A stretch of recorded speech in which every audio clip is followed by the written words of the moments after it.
नमस्कार दोस्तों, स्वागत है आप सभी लोगों का एक बार फिर से। 20 फरवरी 2023 सोमवार को साल की सबसे पहली सोमावती अमावस्या मनाई जाएंगी। जब अमावस्या सोमवार को पड़े तो सोमावती अमावस्या के नाम से जानते हैं। मंगलवार और शनिवार को पड़े तो शनिवार के दिन पड़ने वाले अमावस्या को शनिचरी अमावस्या के नाम से जानते हैं। देखिए, अमावस्या तिथि पितरों का होता है, तो इस दिन गंगा नदी और किसी पवित्र नदी में स्नान जरूर करना चाहिए। इस दिन पितरों का तर्पण करना चाहिए, उनके निमित्त हेतु दान जरूर करना चाहिए।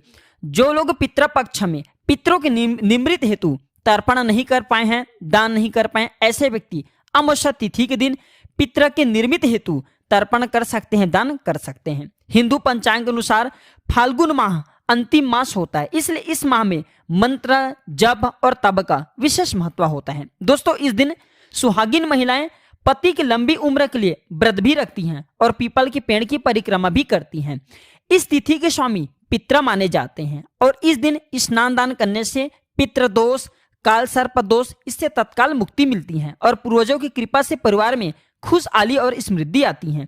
हम आप लोगों को बताना चाहेंगे, देवताओं से भी उच्च स्थान पितरों का माना जाता है, इसलिए हम पितृ को पितृदेव के नाम से जानते हैं। दोस्तों, आप सभी लोगों को कहना चाहूंगा, सोमावती अमावस्या के दिन पवित्र नदी एवं अब अच्छे नदी में जाकर के स्नान जरूर करें और इस दिन पवित्र नदी में स्नान नहीं कर पाते तो गंगा के कुछ बूंद नहाने के पानी में डालकर के स्नान कर सकते हैं। एवं इस दिन दान जरूर करें, तर्पण जरूर करें।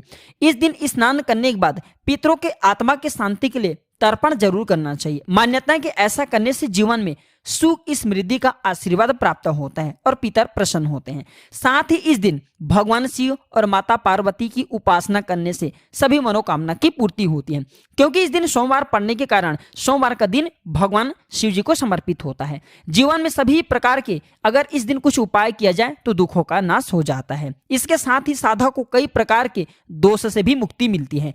इस दिन पीपल वृक्ष की पूजा का विशेष महत्व होता है। इस दिन पीपल वृक्ष पे माता लक्ष्मी, भगवान नारायण साक्षात अंश रूप में विराजमान होते हैं और ऐसा माना जाता है अमावस्या तिथि, पूर्णिमा तिथि और एकादशी, ये तीन तिथि पे माता लक्ष्मी प्रत्येक मनुष्य के द्वार में आती हैं। इसलिए हो सके तो इस दिन अपने द्वार की पट खोल करके जरूर रखना चाहिए। इससे बिना पूछे माता लक्ष्मी घर में प्रवेश कर जाती हैं। बहुत सारे माता बहनें अपने पति की लंबी आयु के लिए सोमावती अमावस्या को व्रत भी रखती हैं। इससे सुख समृद्धि की उनकी कामना बढ़ती है, उनके पति की लंबी आयु बढ़ती है। इस वीडियो में कुछ ऐसे खास उपाय बताएंगे जिसको अपना करके आप अपने जीवन को परिवर्तन कर सकते हैं। गरीबी, बीमारी, दुख तकलीफ को चुटकियों में समाप्त कर सकते हैं। दोस्तों, जो अमावस्या तिथि होता है ये पितरों को समर्पित होता है और जो पूर्णिमा तिथि होता है ये देवताओं को समर्पित होता है, इसलिए देवताओं से भी उत्तम पितरों का स्थान माना जाता है। चलिए कथा की ओर बढ़ते हैं। तो पुराणों के अनुसार कांचीपुरी में एक ब्राह्मण रहता था, उसका नाम देवस्वामी तथा उसकी पत्नी का नाम धनवती था। कई जगह इससे देवस्वामी को देवदत्त भी बताया गया। उनके 7 पुत्र तथा एक पुत्री थी। पुत्री का नाम गुणवती था।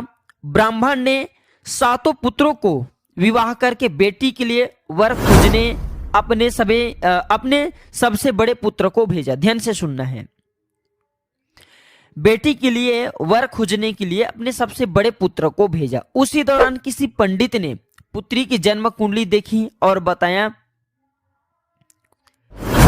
उसने बताया कि शादी होते ही यह कन्या विधवा हो जाएगी। तब उस ब्राह्मण ने पंडित से पूछा कि पुत्री की इस वैवध्य दोष को दूर करने के लिए हम कौन से उपाय करें। पंडित ने कहा कि सोमा का पूजन करने से वैवध्य दोष दूर होगा। फिर सोमा का परिचय देते हुए उसने बताया वह एक धोबीन है। ध्यान से सुनना, सोमा कौन है? तो सोमा एक धोबीन है। उसका निवास स्थान सिंहल द्वीप है। उसे जैसे तैसे प्रसन्न करो और गुणवती के विवाह से पूर्व उसे यहाँ बुला लो। तब देवस्वामी का सबसे छोटा लड़का बहन को अपने साथ लेकर के सिंहल द्वीप जाने के लिए सागर तट पर चला गया। सागर पार करने की चिंता में दोनों एक वृक्ष की छाया में बैठ गए। उस पेड़ पर एक घोंसले में गिद्ध का परिवार था। उस समय घोंसला में सिर्फ गिद्ध के बच्चे थे। गिद्ध के बच्चे भाई बहन के क्रियाकलाप को देख रहे थे। सायंकाल के समय उन गिद्ध के बच्चों की माँ आई और उन्होंने भोजन नहीं किया। वही अपनी माँ से बोला, जो छोटे छोटे बच्चे उन्होंने भोजन नहीं किया तो उन्होंने अपने माँ से बोले कि नीचे दो प्राणी सुबह से भूखे प्यासे बैठे हैं, जब तक वे कुछ नहीं खा लेते तब तक हम भी कुछ नहीं खाएंगे। तब दया और ममता के वशीभूत गिद्ध की जो माता है उनके पास में आई, उन दोनों भाई बहन के पास में आई और बोली, मैंने अब की इच्छाओं को जान लिया है। इस वन में जो भी फल फूल कंदमूल मिलेंगे मैं ले आऊंगी और आपको भोजन करना पड़ेगा। मैं प्रातःकाल आपको सागर पार कराकर सिंहल द्वीप की सीमा के पास पहुंचा दूंगी। और वे दोनों भाई बहन माता की सहायता से अर्थात गिद्ध की सहायता से सोमा के यहाँ जा पहुंचे। वे नित्य प्रातः उठ करके सोमा का घर झाड़ते थे, लिपाई करते थे। और एक दिन सोमा ने अपनी बहुओं से पूछा कि हमारे घर कौन बुहरता है, कौन लिपता पोतता है, कृपया आप हमें बताने का प्रयास करें। तो सबने कहा कि हमारे सिवाय और कौन बाहर से इस काम को करने आएगा। किंतु सोमा को उसकी बातों पर विश्वास नहीं हुआ। एक दिन उसने रहस्य जानना चाहा। वह सारी रात जागी और सब कुछ प्रत्यक्ष देखकर जान गई। सोमा का उन बहन भाई से वार्तालाप हुआ। भाई ने सोमा को बहन संबंधी सारी बात बता दी। सोमा ने उनकी श्रम साधना तथा सेवा से प्रसन्न होकर के उचित समय पर उनके घर पहुंचने का वचन देकर कन्या के वैधव्य दोष निवारण का आश्वासन दे दिया। ध्यान से सुनना है दोस्तों। मगर भाई ने उससे अपने साथ चलने का आग्रह किया। आग्रह करने पर सोमा उनके साथ चल दी। चलते समय सोमा ने बहुओं से कहा कि मेरी अनुपस्थिति में यदि किसी का देहांत हो जाए तो उसके शरीर को नष्ट मत करना, मेरा इंतजार करना। और फिर सोमा बहन और ये जो भाई दोनों उनके साथ में आए थे सोमा को लेने के लिए, उनके साथ कांचीपुर चले गए। दूसरे दिन गुणवती का विवाह का कार्यक्रम तय हो गया। सप्तपदी होते ही अर्थात उनके विवाह होते ही उनके पति मर गया। सोमा ने तुरंत अपने संचित पुण्यों का फल गुणवती को प्रदान कर दिया और तुरंत ही उसके पति जीवित हो उठा। सोमा उन्हें आशीर्वाद देकर अपने घर चली आई। इधर गुणवती को पुण्य फल देने से सोमा के पुत्र और उनके जो पति हैं वो मृत्यु को प्राप्त हो गए।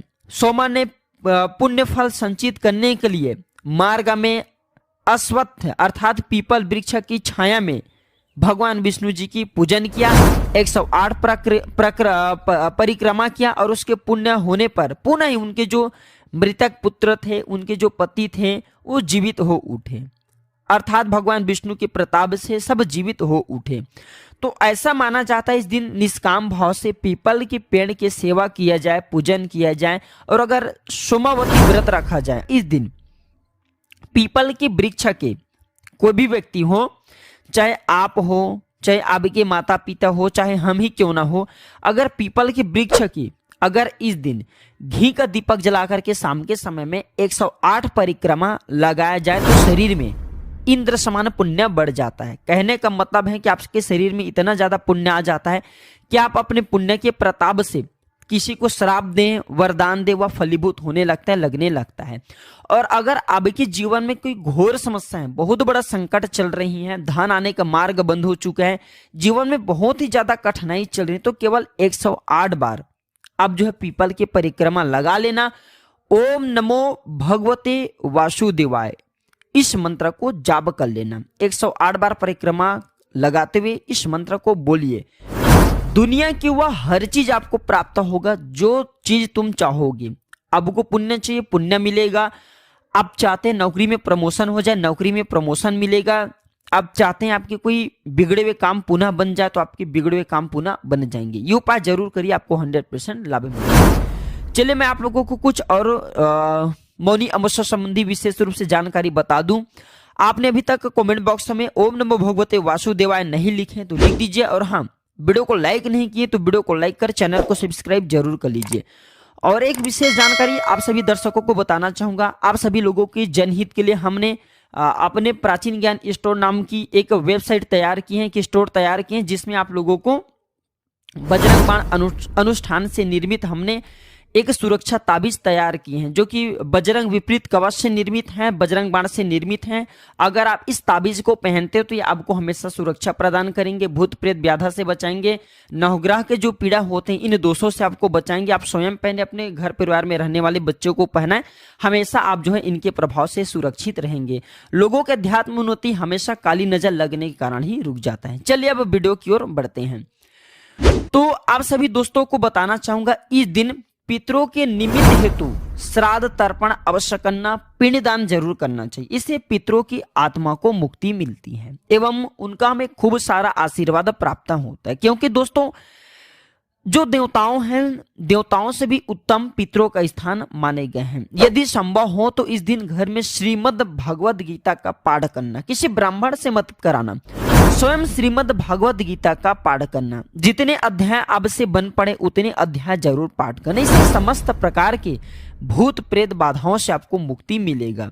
भूत प्रेत बाधा का यहाँ पे ये मतलब है कि घर परिवार की किसी की अकाल मृत्यु हो गई, घर में भूत प्रेत बन करके आपको परेशान करें, तो इन सब प्रकार के बाधाओं से आपको मुक्ति मिलेंगी। आप चाहते हैं इस प्रकार के बाधा से मुक्ति पाना, तो आप हमारे साइड से जा करके सुरक्षा ताबीज हनुमत निर्मित आप जो है धारण कर सकते हैं। घर में रात्रि 9 बजे के बाद घर में राम दरबार स्थापित जरूर करें और इसके पश्चात हनुमान जी की आराधना करें एवं सुंदर कांड का भी अगर आप इस दिन पाठ करते हैं भैया, तो आपको सभी प्रकार के धन, वैभव और हनुमान जी महाराज से सुरक्षा प्राप्त होगा। और यह भी माना जाता है इससे घर में हो रहे विविध प्रकार के कलेशों से मुक्ति मिलेगा और घर में सुख शांति भी आएगी। यदि जन्म कुंडली में कोई ग्रह अशुभ स्थिति में है तो मौनी अमावस्या पर इससे निमित्त आपको उपाय जरूर करना चाहिए, तुरंत लाभ मिलेंगे। जैसे कि शनि की पीड़ा है, तो शनि की पीड़ा है तो भैया एक काम करें, सरसों के तेल आप जो है इस दिन दान कर दें, या फिर शनि महाराज को सरसों का तेल समर्पित कर दें, या फिर आप चाहे तो इस दिन काले धतूरे की जड़ ला करके पहने, तो शनि संबंधी जितने भी दोष दूर हो जाएंगे। और शनि संबंधी जितने भी दोष दूर अब करते हैं स्वयं के लिए, तो इससे जो राहु और केतु ये दोनों स्वतः ही शांत हो जाते हैं, क्योंकि शनि महाराज के ये दोनों छाया कहे गए हैं। अगर इस दिन आप कुछ भी दान देते हैं तो फिर वो 1000 गुना ज्यादा बढ़ करके प्राप्त होते हैं। इस दिन अगर आप जो अन्न के दान करते हैं तो जीवन से गरीबी दूर होती है। अगर इस दिन तिल का दान करते हैं तो पितृदोष दूर होता है। और इस दिन अगर आप अनाज का दान करते हैं तो अनाज का दान करते हैं तो फिर सभी प्रकार के आपको भौतिक सुखों की प्राप्ति होता है। हर इंसान के जीवन में उतार चढ़ाव आते रहता है और इससे बचने के लिए, निपटने के लिए कुछ तरीके होते हैं, उपाय होते हैं जिसे हमें जरूर करना चाहिए। इससे हमारे मनोकामना की भी पूर्ति होती है। दोस्तों अगर इस दिन 7 प्रकार के अनाज का दान करें, 7 प्रकार के कोई भी अनाज है, 7 प्रकार के अनाज का दान करते हैं तो शनि संबंधी जो समस्या चल से तत्काल राहत मिलती है, घर में भौतिक सुख प्राप्त होता है। और अगर इस दिन नागर मोथा की जड़ धारण करें, ध्यान से सुनना, अगर राहु आपको बहुत परेशान करें, जीवन में आपकी तरक्की नहीं हो पा रहे हैं, तो नागर मोथा की जड़ धारण करते हैं तो राहु अगर आपको बहुत परेशान करें जिसके चलते आपकी अध्यात्म उन्नति नहीं हो पा रहे हैं, तो अध्यात्म उन्नति होना शुरू हो जाएंगे। और 100 बात की एक बात, अगर इस दिन हनुमान चालीसा का पाठ करें, जैसे कि 21 बार, 11 बार, 7 बार, आपको अगर ज्यादा समय मिले तो 51 बार हनुमान चालीसा का पाठ करते हैं तो यह हनुमान चालीसा सभी प्रकार के विघ्नों, सभी प्रकार के परेशानियों, सभी प्रकार के कलह कलेश, सभी प्रकार के दोषों को दूर करेंगे। क्योंकि हनुमान चालीसा के बारे में मैं अपने बहुत सारे सब्सक्राइबर लोगों को बता चुका हूँ, ये स्वयं सिद्ध हैं। अगर कोई दूसरे पाठ करते हैं तो जो दूसरे पाठ हैं ये कलयुग में किलित हैं। भगवान शंकर ने सबको श्रापित कर रखा है, सबको किलित कर रखा है, लेकिन हनुमान चालीसा कलयुग में चूंकि निर्मित हुए हैं, तुलसीदास जी द्वारा निर्मित हुए हैं। और इसके बारे में कहे गए हैं कि जो पढ़े हनुमान चालीसा होए सिद्धि साखी गौरीसा, अर्थात भगवान शंकर जी स्वयं कहे हैं कि अगर कोई भी व्यक्ति हनुमान चालीसा का पाठ करे तो भगवान शंकर जी उससे स्वयं साखी बने हैं, स्वयं प्रत्यक्ष प्रमाण बने हैं। उनके कार्य को सिद्ध करने से दुनिया के ब्रह्मांड की कोई भी शक्ति नहीं रोक पाएंगे। तो कुछ भी कार्य हो, उस कार्य को सिद्ध करने के लिए अगर इस दिन 7 बार, 11 बार, 21 बार, 51 बार हनुमान चालीसा का पाठ करते हैं तो वह कार्य सिद्ध हो जाएंगे। लेकिन आपको एक घी का दीपक जलाना है, फिर हनुमान चालीसा का आप जो है बैठ करके अपने घर में पाठ करें। तो दोस्तों आज की जानकारी पर समाप्त करता हूं। वीडियो देखने के लिए धन्यवाद। नमस्कार।